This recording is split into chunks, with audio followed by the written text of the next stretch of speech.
عموماً یہی خیال ہوتا ہے کہ علماء درسوں میں اور مساجد میں کامیاب ہیں، باہر کچھ نہیں ہے. اور جو اب تک پاکستان کی تاریخ پچھلے 60 سال میں ہے وہ کہتے ہیں پاکستان آگے بھی ٹوٹ گیا ہے، تو آگے بھی اب کوئی پتہ نہیں یہ ٹوٹ ہی جائے. تو لوگ نہایت، خاص کر نوجوان، نہایت مایوسی کا شکار ہیں. تو اس سلسلے میں کیا ان کو کیا بات ان کو ترغیب دی جائے اور کیا بات کی جائے ان کے ساتھ؟ بالکل آپ کی بات صحیح ہے. جب لوگوں نے وہ نظریہ پاکستان جو ہے وہ ذہنوں میں جمائے رکھنے کی کوئی کوشش نہیں کی، بلکہ اب کورس سے بھی نکالتے جا رہے ہیں، اور کوئی کام ایسا نہیں کیا جس سے نئی نسل کو پاکستان سے محبت ہو، تو نتیجہ یہی نکلا تھا. جو دشمن ہیں باقی باہر کی جو ایجنسیاں، وہ بھی ملک میں بھی جو غدار ہیں، ناچنے گانے والے، وہ بھی چاہتے ہیں کہ بدماشیاں پھیلیں. وہ تو بیٹا یہی کہیں گے کہ پاکستان کی کیا ضرورت نہیں. میں نے جو شروع میں بات کہی کہ جو دین کو مانتا نا، میری اس بات کو پلے مان دے کہ یہ پاکستان کوئی یہ سیاسی معاشی مسئلہ نہیں، یہ لا الہ الا اللہ محمد رسول اللہ اور کتاب اللہ کو آخری کتاب ماننے کا لازمی تقاضا ہے کہ مسلمان اپنا آزاد علاقہ جو ہے رکھیں، ورنہ وہ اللہ کے قانون پر کہاں کرامت کریں، کافر کریں نہیں.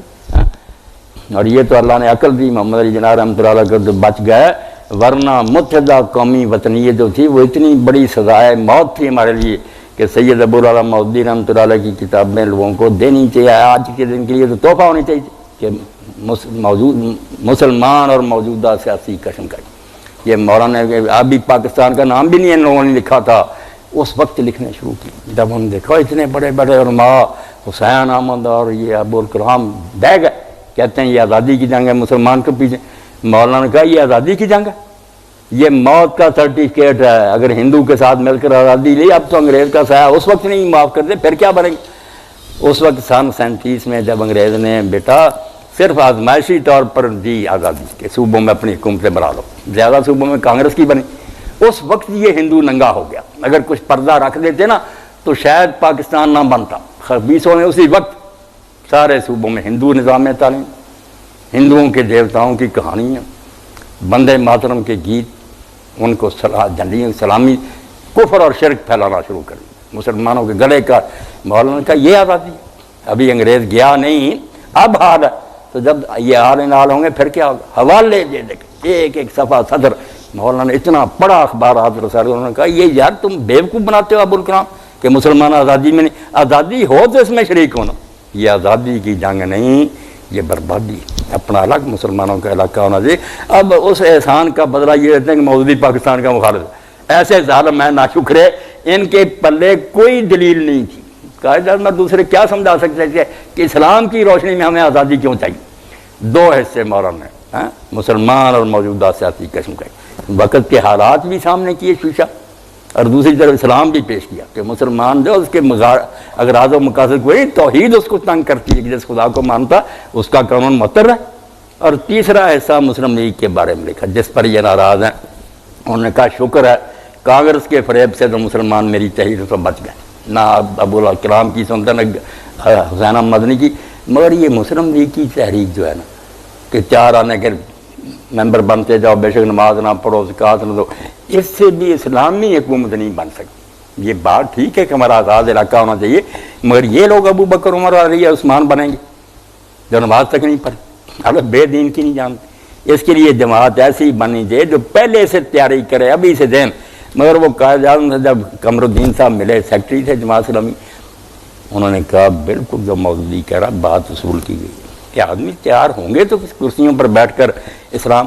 مگر وقت تھوڑا رہ گیا، گورنمنٹ برطانیہ کی کمر ٹوٹ گئی ہے، جنگ نے اس کو ختم کر دیا، وہ چھوڑ رہا ملک ہیں. اس لیے اب اس لمبے کام میں ہم لگ جائیں نا تو جو مال غنیمت سے حصہ جو لینا نا اس میں خلل پڑے، مجھے یہ کام کرنے دیں. مولانا اس کام میں لگ گیا. مولانا نے کبھی پھر مخالف لفظ نہیں کہا، بلکہ سراج کے لوگوں نے ریفرینڈم پوچھا، کہا پاکستان کے حق میں ووٹ دو. یہ اس میں لگ گیا پھر بیٹا کہ جماعت تیار ہو لوگ تو بعد میں بھی یہ کام ہوتا نا. ایسے مدارس ہوتے، ایسے کالج ہوتے. اب ہوا یہی غضب ہو گیا کہ جہاں بھی ہوا نا اور سب کچھ ہوا. یہ تعلیمی نظام کے بارے میں کوئی دینی تحریک کچھ نہیں کرتی. اگر کچھ دار ارکم وغیرہ بنے ہوئی نا وہ بھی زیادہ بعد میں پتہ چل گیا کہ بس کمرشلی ہیں، فیسیں زیادہ، اور وہی نظام تعلیم صرف قرآن کی حفظ زیادہ کراتے ہیں. یہ نہیں بات. نظام تعلیم جو اس میں بنیادی تبدیلی جو ندوۃ العلماء میں مودودی صاحب نے کہا تھا اسلام کا نظام تعلیم وہ ہر آدمی کو پڑھنا چاہیے، اس طرح کی آئے گی نا ٹیم کہ ایسا مدرسہ قائم ہو کہ وہیں سے ابو حنیفہ بخاری بن کر نکلے اور وہاں سے ہی وہ کمانڈر اور کمشنر سارے بن کر نکلے، اور وہ علم بھی نئے سرے سے مرتب۔ یہ کیمسٹری فزکس نہ پڑھائی جائے، یہ تو ڈیریوں نے لکھی، اس میں کہیں خدا نظر نہیں آتا، دنیا آٹومیٹک بنی ہے، چلتی نظر آ رہی۔ مسلمان کے نقطہ نظر سے لکھا جائے، جو سائنس میں فیکٹس ہیں الگ کیے جائیں، جو تھیوری ہیں ان کو اٹھا کر دیوار پر مارا جائے کہ یہ تو گپیں ہیں، کس نے دیکھا بندر سے بن رہے، یہ تھیوری ہے، کسی نے مشاہدہ نہیں کیا۔ ہاں یہ بگ بینگ تھیوری ایسا شاید ہوا، اور ان کے شاید بھی جین بن گئے، ایمان بالغیب لے آئے۔ مولانا کہتے جو فیکٹس ہیں نا بالکل آ گئے لیبارٹری، اس کو دین نہیں جٹلاتا، مگر ان کو بنیاد بنا کر پھر سٹارٹ یہاں سے کرو کہ یہ اپنے آپ نہیں بنے، ایک حکیم مردانہ نے سوچا ہے۔ اس طرح ہر چیز میں حکمت ہے، لوگوں کی ضروریات کا لحاظ ربوبیت ہے کہ خلق خدا کو ضرورت پڑے گی، وہ ہے چیز جو نیا سلیبس لوگ لکھیں، نئے استاد آئیں جو دین پر ایمان رکھتے ہوں، عمل بھی کرتے ہوں، پھر تیاری ہو کہ صرف پرچے نہیں دینے، لڑکوں کی تربیت کرنی۔ یہ 60-70 سال میں ہو جاتا نا، جماعت اسلام نہیں کر لیتی، نہ مولوی صاحب نے ادھر قلم اٹھایا نہ کسی اور نے اٹھایا، اس لیے کام نہیں ہوا۔ بچہ صاحب کہتا ہوں اب باتیں ہیں، بس ہم کہتے ہیں کہ پاکستان اس لیے بنا تھا، اس کے لیے کام تو ہوا ہی کوئی۔ اب دینی طبقے کا حال یہ درس دیتے ہیں، بعد میں دعا کرتے ہیں، غضب خدا کا کئی مرتبہ دعا میں اپنے خلاف بد دعا کرتے جاتے ہیں، پتہ ہی نہیں ہوتا۔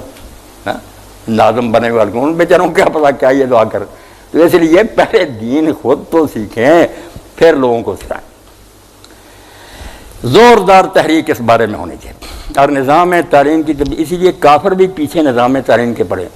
اب امریکہ نے دباؤ ڈالا کہ مدرسوں میں بھی کمپیوٹر لے آؤ، سائنس لے آؤ، جغرافیہ لے آؤ۔ اب دیکھیں کہ قرآن حدیث کے علوم جو ہیں وہ بھی اتنے زیادہ ہیں کہ جو آدمی وہ کتابیں دیکھتا ساری عمر پڑھے وہی نہیں پڑھ سکتا، اس کے پاس وقت ہے کہ وہ میتھمیٹکس پڑھ رہا، پھر صرف بدماشی ہے کہ ان کو ادھر ہٹانے کے لیے ان فساد ہو، یہ کتابیں پڑھنا شروع کر دیں، قرآن حدیث سے غافل ہو جائیں گے اور ساتھ چاٹ پڑ جائے گی کہ نوکری ملنی ہے۔ ہاں اس لیے پھر رہے ہیں سفیر بھی اور سارے دینی مدارس ہیں، اور یہ خوش ہوتے ہیں پیر کرم شاہ کا مدرسہ دوسرا کہ ہمارے بارے میں امریکی سفیر نے کہا کہ یہاں نہیں دہشت گرد بنتی، ان سے سرٹیفکیٹ لیتے ہیں۔ توبہ توبہ، حالت یہ ہو گئی کہ کافروں کو خوشنودی مطلوب ہو گئی۔